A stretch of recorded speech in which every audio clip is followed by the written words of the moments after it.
Hello दोस्तों, welcome back to our YouTube channel Edu by M S Ali. आज ये हमारा है लेक्चर नंबर 7 चैप्टर 6 का, जिसमें हम लोग बात करने वाले हैं कि रेजिस्टेंस किस किस फैक्टर पे डिपेंड करता है और उस फैक्टर को चेंज करने पर रेजिस्टेंस का बर्ताव कैसा हो जाता है। फॉर एग्जांपल, रेजिस्टेंस घटेगा या बढ़ेगा। ठीक है, तो मेरा जो फर्स्ट फैक्टर है वो है क्या? टेम्परेचर। अभी देखो, रेलवे लाइन नज़दीक होने के कारण साउंड आ सकता है रेल का। ठीक है, तो कोई इश्यू नहीं है, इतना तक है कि कॉन्सेप्ट क्लियर हो जाएगा, इतना आवाज़ है। ओके, तो चलो, तो टेम्परेचर अगर चेंज करेंगे तो मेरा कंडक्टर का रेजिस्टेंस भी चेंज होगा। अब वो किस तरह से चेंज होगा वो देखो। अगर हम टेम्परेचर को बढ़ा देते हैं, मतलब 10 डिग्री सेल्सियस से अगर हम 20 डिग्री सेल्सियस कर देते हैं टेम्परेचर, तो मेरा कंडक्टर का जो रेजिस्टेंस वो भी बढ़ जाएगा। इसका मतलब ये हुआ है कि इलेक्ट्रिसिटी का फ्लो वो डिस्टर्ब हो जाएगा। पहले अगर 5 एम्पियर करंट अगर मिल रहा था, तो अब हमको 5 एम्पियर से कम ही मिलेगा। ओके, अगर टेम्परेचर को हम बढ़ा देते हैं तो। और किसके केस में है? वो कंडक्टर के केस में। कंडक्टर किसको बोलते हैं? ऐसे मटेरियल्स जिससे करंट इलेक्ट्रिसिटी पास हो सके, उसको हम लोग क्या बोलते हैं? कंडक्टर। और ऑन दी अदर हैंड जो उसका अपोजिट होता है वो क्या होता है? इंसुलेटर या फिर नॉन कंडक्टर, मतलब जिससे इलेक्ट्रिसिटी पास नहीं होता। फॉर एग्जांपल, प्लास्टिक हो गया, ग्लास हो गया, ये सब क्या है? ये ऐसे मटेरियल्स हैं जिसमें फ्री इलेक्ट्रॉन्स मौजूद नहीं होते हैं। इसी वजह से सब क्या होते हैं? नॉन कंडक्टर होते हैं या इंसुलेटर होते हैं, जिससे इलेक्ट्रिसिटी पास नहीं हो सकता। और इसके बीच में आता है कौन? सेमी कंडक्टर, मतलब जिसका जिससे जिसका conductivity conductor and non conductor के बीच में लाई करे। ऐसे मटेरियल्स को हम लोग क्या बोलते हैं? सेमी कंडक्टर बोलते हैं। जैसे कि हो गया आपका सिलिकॉन, हो गया जर्मेनियम, हो गया स्टोंटिनियम, हो गया। ठीक है, मतलब ग्रुप 14 वाला एलिमेंट्स जितना भी है वो सब आपका सेमी कंडक्टर है। ठीक है, उसमें से हम लोग ज़्यादातर यूज़ करते हैं सिलिकॉन एंड जर्मेनियम को। ठीक, तो वो भी पार्ट नहीं है हमारा पार्ट है अभी कि रेजिस्टेंस कैसे चेंज होगा अगर हम लोग टेम्परेचर को बढ़ा देते हैं तो कंडक्टर की अगर हम लोग कंडक्टर का अगर टेम्परेचर बढ़ा देते हैं तो इससे कंडक्टर का रेजिस्टेंस बढ़ जाता है। लेकिन अगर इंसुलेटर यानी कि सेमीकंडक्टर की बात अगर करें तो टेम्परेचर बढ़ाने से कंडक्टिविटी बढ़ जाता है, मतलब रेजिस्टेंस घट जाता है। किसके केस में? सेमीकंडक्टर के केस में।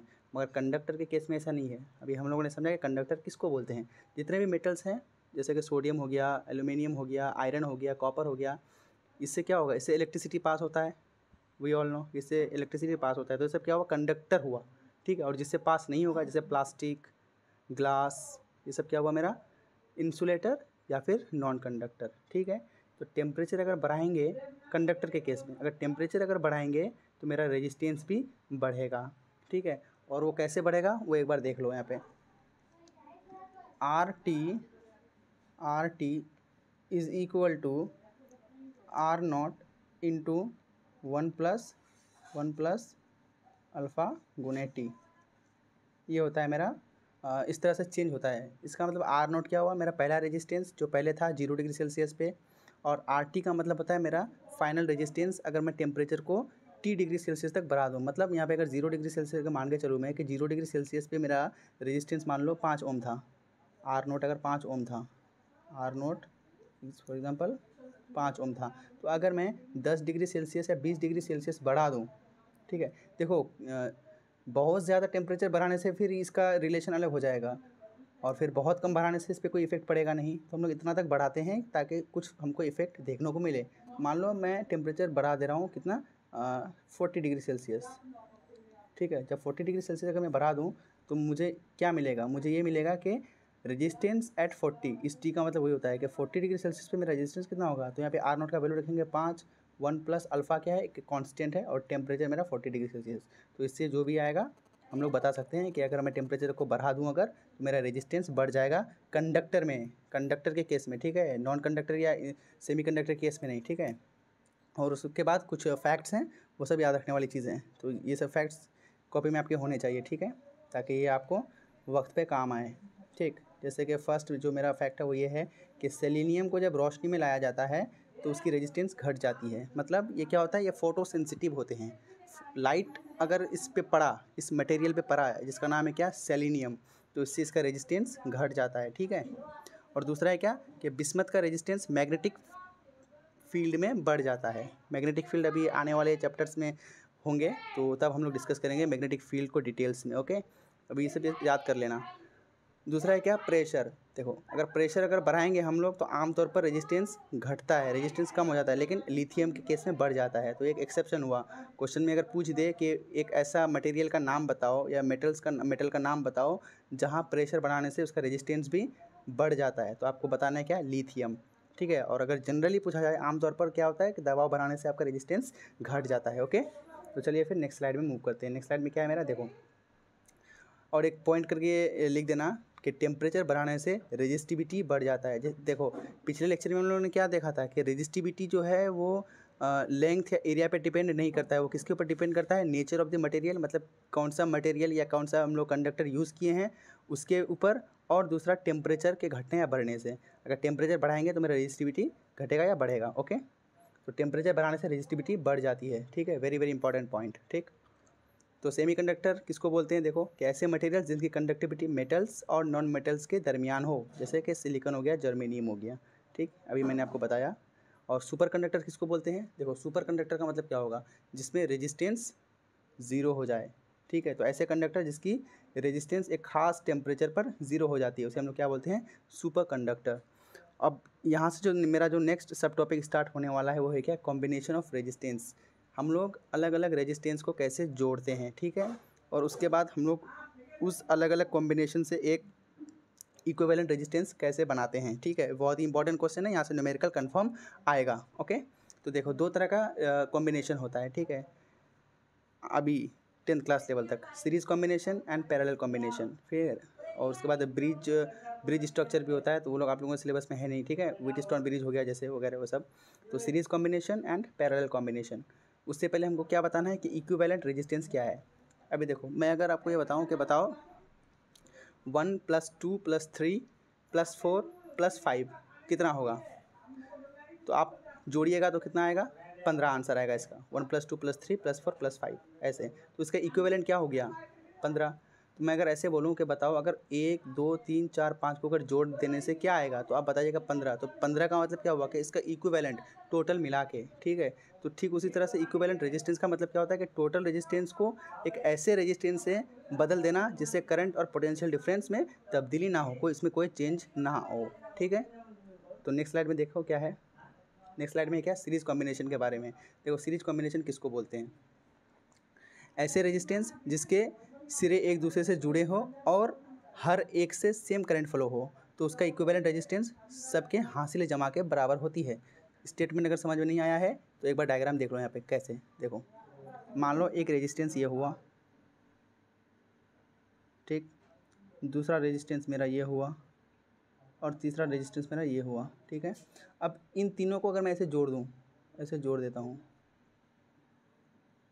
एक मिनट इरेज करने दो मुझे। ठीक है, अब उस तीनों रेजिस्टेंस को मैं ऐसे जोड़ देता हूँ।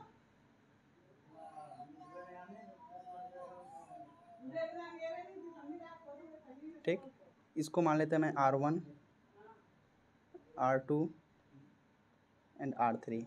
तो अगर ऐसा कॉम्बिनेशन मेरा कहीं पे अगर मिल जाए, हाँ, जहाँ पे हर एक सिरा एक रजिस्टर का, देखो एक रजिस्टर का एक सिरा ये हुआ, एक सिरा ये हुआ और दूसरे रजिस्टर का एक सिरा ये हुआ, ये आपस में ऐसे कनेक्टेड हैं। फिर इसका दूसरा सिरा इसके पहले सिरा से आपस में से कनेक्टेड हैं। तो ऐसे कॉम्बिनेशन को हम लोग क्या बोलेंगे, सीरीज़ कॉम्बिनेशन। और इसका इक्विवेलेंट क्या निकलेगा, कुछ नहीं, बस सबको जोड़ते जाओ, हर रेजिस्टेंस को जोड़ते जाओ। जैसे R1 + R2 + R3, R1 + R2 + R3 equal to कितना आ जाएगा मेरा, R इक्विवेलेंट, जो मेरा नेट रेजिस्टेंस होगा। ठीक है, आगे मैंने एक न्यूमेरिकल एग्जांपल लिया है, वहाँ से क्लियर हो जाएगा अच्छे से और भी। ठीक है, और on the other hand parallel combination किसको बोलते हैं हम लोग, देखो दो या दो से ज़्यादा रेजिस्टेंस, यहाँ पे देखो ये वाला फिगर, ठीक है, दो या दो से ज़्यादा रेजिस्टेंस जिसका एक सिरा, यहाँ पे देखो एक एंड मेरा ये हुआ, एक एंड ये, इस रेजिस्टेंस का, ये वाले रेजिस्टेंस का एक एंड ये हुआ और ये वाले रेजिस्टेंस का एक एंड मेरा ये हुआ और उसका एक ये हुआ। ठीक है, तो देखो ये तीनों एक ही पॉइंट से जुड़ा हुआ है, यहाँ पे देखो एक ही पॉइंट से जुड़ा हुआ है तीनों का फर्स्ट एंड, और तीनों का जो लास्ट वाला एंड है रेजिस्टेंस 1 2 3 का, वो इस पॉइंट से जुड़ा हुआ है। ठीक है, तो ऐसे कॉम्बिनेशन को हम लोग क्या बोलते हैं, पैरेलल कॉम्बिनेशन। ठीक है, मतलब दो या दो से ज़्यादा मज़ाहमतों के एक सिरे को एक मुश्तरक नुक्ता से और दूसरे को दूसरे मुश्तरक नुक्ता से जोड़ने से जो बनने वाला जोड़ होता है उसको हम लोग क्या बोलते हैं, मतवाजी जोड़, यानी कि पैरेलल कॉम्बिनेशन। ओके। और हर मज़ामत में क्या होता है, दोनों सिरों के दरमियान का पोटेंशियल डिफरेंस सेम रहता है। जैसे यहाँ पे क्या था, इस वाला केस में ये वाला यहाँ पे सीरीज़ कॉम्बिनेशन में यहाँ पे क्या होता है आपका पोटेंशियल डिफरेंस, यानी कि पोटेंशियल चेंज होता है। यहाँ पे V चेंज होता है लेकिन करंट सेम रहता है, और I सेम, ठीक है, सीरीज़ कॉम्बिनेशन में।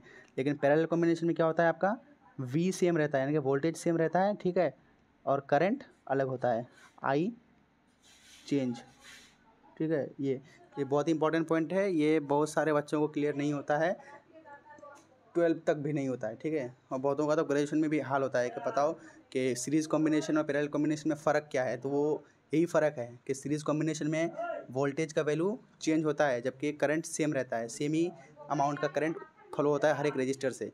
और पैरेलल कॉम्बिनेशन में क्या होता है कि वोल्टेज तो सेम रहता है लेकिन हर अलग अलग रजिस्टर में अलग अलग करंट होता है, ठीक है, बशर्ते कि रजिस्टर सेम ना हो। ओके, तो चलो फिर यहाँ तक था मेरा ये। अब पैरेलल कॉम्बिनेशन का हमको फॉर्मूला देखना है, वो कैसे आता है, क्योंकि इसको इरेज कर लेते हैं। ओके, पैरेलल कॉम्बिनेशन कुछ नहीं है, बस इसका फॉर्मूला याद कर लो अभी कैसा है। देखो,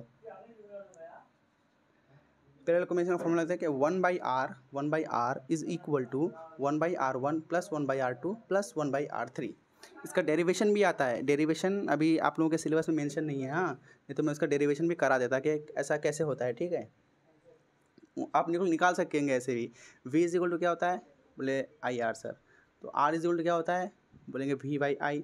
V अगर सब में अगर कांस्टेंट है, ठीक है, V अगर सब में कांस्टेंट है तो एक अगर रजिस्टर का हम लोग निकालेंगे करंट, तो V नीचे में कैंसिल हो जाएगा, ठीक है। वो डेरिवेशन है, वो भी आपके सिलेबस में है नहीं, आप बस इतना फॉर्मूला याद रख लीजिए, ठीक है। ये वाला फॉर्मूला याद रख लीजिए कि सीरीज़ कॉम्बिनेशन में रेजिस्टेंस को बस जोड़ देते हैं, जितना भी रजिस्टर दिया हुआ रहा है 1 2 3 4 5 उस सबको जोड़ दो, ठीक है। और पैरेलल कॉम्बिनेशन में हर एक रजिस्टर का उल्टा लिख दो और इक्वल टू 1/r कर दो, ठीक है।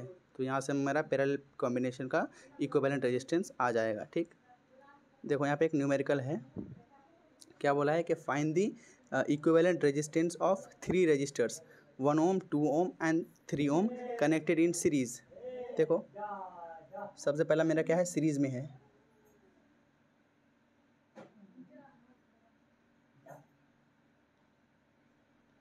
सीरीज़ में मेरा क्या कौन सा कितना कितना ओम का है रजिस्टर, 1 ओम 1 2 एंड 3। तो हमने क्या बोला था कि अगर सीरीज़ में अगर रजिस्टर का कॉम्बिनेशन इक्विवेलेंट रेजिस्टेंस निकालेंगे तो बस सबको ऐड कर दो, यानी कि 1 + 2 + 3, 1 + 2 + 3 कितना आता है, 6 ओम। तो अगर मैं इस तीनों रजिस्टर को सीरीज़ में जोड़ दूं तो मेरा इक्विवेलेंट रेजिस्टेंस कितना आएगा, 6 ओम, ठीक। अगर मैं इसका पैरेलल कॉम्बिनेशन में निकालूं तो पैरेलल कॉम्बिनेशन में कितना वैल्यू आएगा वो देख लो एक बार। पहले इसको इरेज कर देते हैं। ओके, इरेज हो जा भाई, अच्छा पूरा इरेज एक बार में कर देते हैं, ठीक है। अब देखो पैरेलल कॉम्बिनेशन, पैरेलल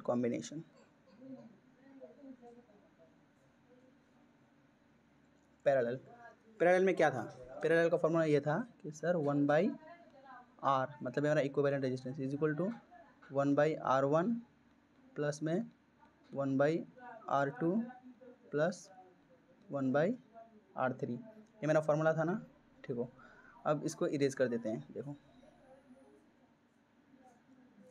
R1 मेरा कितना था, इसका एक शॉर्ट ट्रिक भी है, ठीक है। जैसे अगर आप लोग आगे चल के अगर कोई टेक्निकल एग्ज़ाम दीजिएगा, ठीक है, तो वहाँ पे बहुत सारा रजिस्टर रहता है, ठीक है। तो वहाँ पे इस फॉर्मूले से करना वो टाइम के लिए सफिशिएंट नहीं होता है, ठीक है।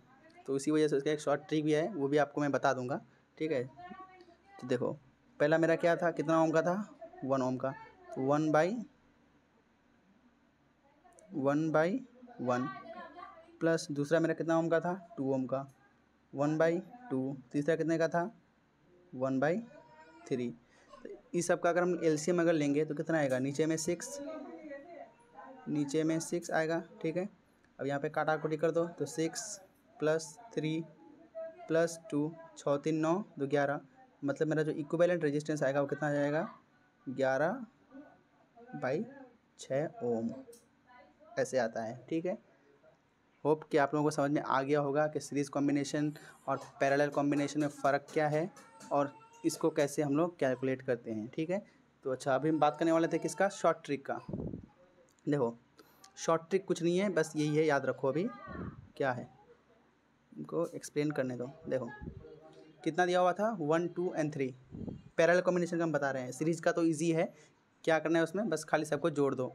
10 भी अगर दिया हुआ रहे तो बस 10 को जोड़ दो आपस में। लेकिन पैरेलल कॉम्बिनेशन में थोड़ा सा डिफिकल्ट है, क्यों, क्योंकि आपको यहाँ पे एलसीएम लेना वगैरह पड़ता है। ठीक है, तो देखो अगर पेपर में जिस तरह से मैंने किया है वैसे ही करना है। ठीक है, क्योंकि स्टेप मार्किंग भी अगर रहेगा तो आपका नंबर नहीं कटेगा, कुछ ना कुछ मिल ही जाएगा। लेकिन जो शॉर्टकट अभी मैं बताने वाला हूँ इससे आपको कोई भी नंबर नहीं मिलेगा इसमें पेपर में आपका। ठीक है, तो शॉर्ट ट्रिक क्या था, देखो 1 2 3 था ना, तो 1 2 3 का आप एलसीएम ले लीजिए। तो आप बोलेंगे क्या सर, 1 2 3 का एलसीएम मेरा क्या था, 6।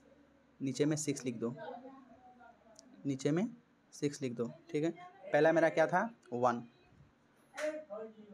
तो ये अगर 6, दूसरा क्या था मेरा 2 ओम का, तो 2 3 ज़ा 6, और दूसरा क्या था मेरा 3 ओम का, तो 3 2 ज़ा 6, कितना आ गया 6 3 9 2 11, 11/6 ये आया था ना, वहाँ से भी कैलकुलेट करने के बाद। ठीक है, तो चलो यहाँ से अगर कोई भी किसी भी तरह का अगर न्यूमेरिकल प्रॉब्लम अगर बनता है तो होप कि आप लोग कर पाइएगा। ठीक है, और कोई भी अगर दिक्कत अगर हो तो कमेंट सेक्शन में कमेंट करके बताइए कि ये चीज़ यहाँ पे सुधारने की ज़रूरत है, और ऐसे पढ़ाइए, ऐसे समझ में नहीं आता है। ओके, चलो फिर आज के लिए इतना ही रखते हैं, बाय।